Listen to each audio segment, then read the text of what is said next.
रिश्ते में सबसे जरूरी चीज क्या होती है? प्यार, सम्मान या फिर भरोसा? जब शक और झूठ बीच में आ जाते हैं तो क्या रिश्ता पहले जैसा रह पाता है? आज की इस कहानी में हम आपको स्नेहा और रोहन की जिंदगी का एक ऐसा मोड़ सुनाने जा रहे हैं जहां शक, झूठ और सच्चाई के बीच उनका रिश्ता कड़ा इम्तिहान देता है।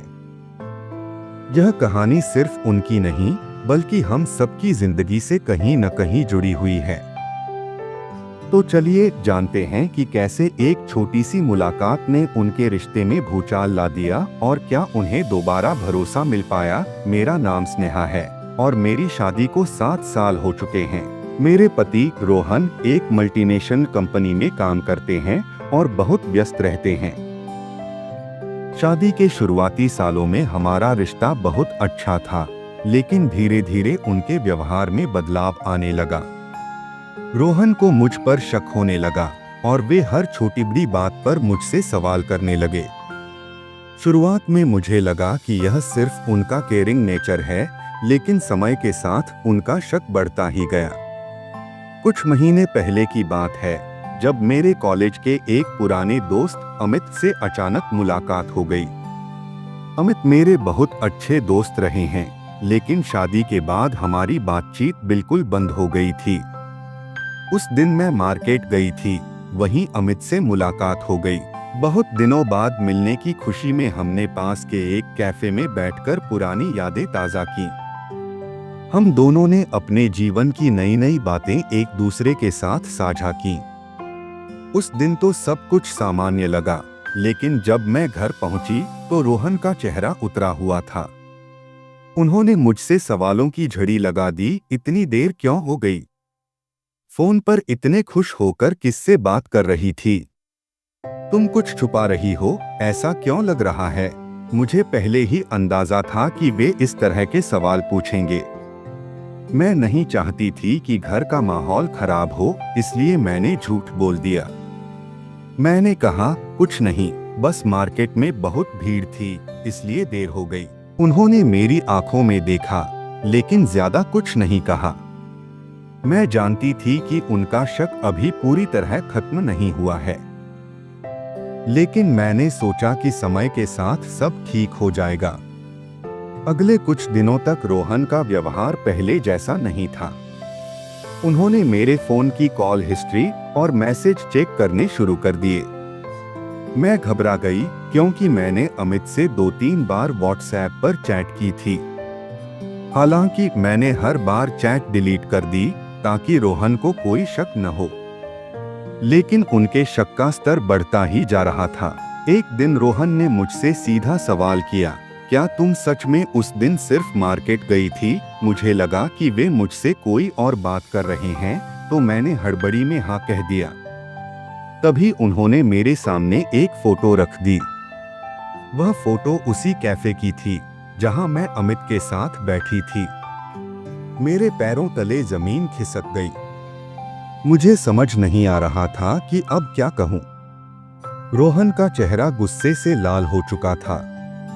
उन्होंने गहरी आवाज में पूछा, तुमने मुझसे झूठ क्यों बोला? क्या तुम मुझसे कुछ छुपा रही हो? मैं हड़बड़ा गई और बहाने बनाने लगी, लेकिन फिर मैंने सोचा कि अब और झूठ बोलने से बात बिगड़ सकती है। मैंने धीरे से कहा, मैं सिर्फ अमित से मिली थी, लेकिन तुम्हारे शक के डर से सच नहीं बता पाई। रोहन ने मेरी बात सुनी, लेकिन उनके चेहरे पर विश्वास नहीं झलक रहा था। उन्होंने गुस्से में कहा, अगर कुछ गलत नहीं था तो तुमने झूठ क्यों बोला? मैं चुप रही क्योंकि इसका जवाब मेरे पास भी नहीं था। रोहन की नाराजगी जायज थी क्योंकि मैंने उनसे सच छुपाया था, लेकिन मैंने यह झूठ इसलिए बोला था क्योंकि उनका शक मुझे डराने लगा था। मेरी आंखों में आंसू आ गए और मैंने धीरे से कहा, अगर तुम मुझ पर इतना शक नहीं करते तो मुझे झूठ बोलने की जरूरत ही नहीं पड़ती। यह सुनकर रोहन थोड़ा शांत हुए और चुपचाप बैठ गए। मैंने उन्हें समझाने की कोशिश की कि अमित से मेरी सिर्फ दोस्ती है और कुछ नहीं। अगले कुछ दिनों तक हमारे बीच बातचीत बहुत कम रही। घर में अजीब सा सन्नाटा पसरा रहता था। रोहन मुझसे दूरी बनाए हुए थे और मैं भी उनकी नाराजगी से परेशान थी। लेकिन धीरे धीरे उन्हें एहसास होने लगा कि उनका शक ही इस झूठ की वजह बना।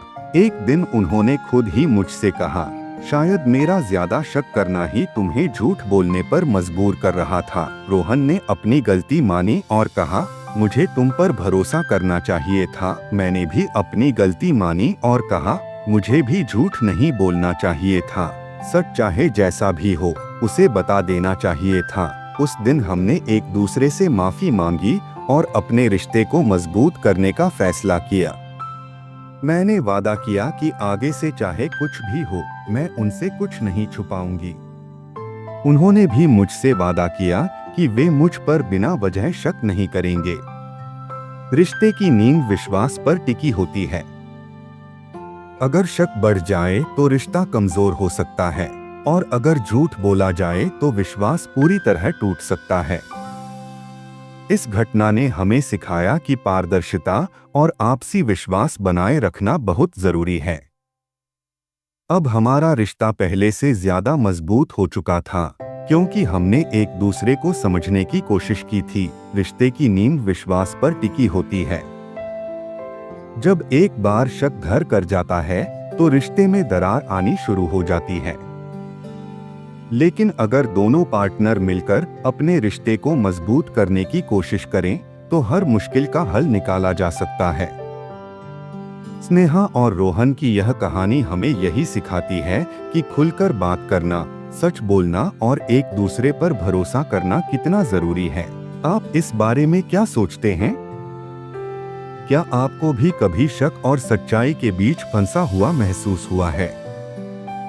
अपनी राय हमें कमेंट सेक्शन में जरूर बताएं।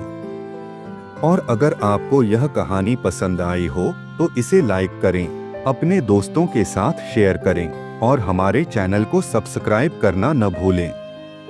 ऐसी ही और कहानियों के लिए बेल आइकन दबाएं ताकि आपको हमारी नई वीडियो की नोटिफिकेशन मिलती रहे।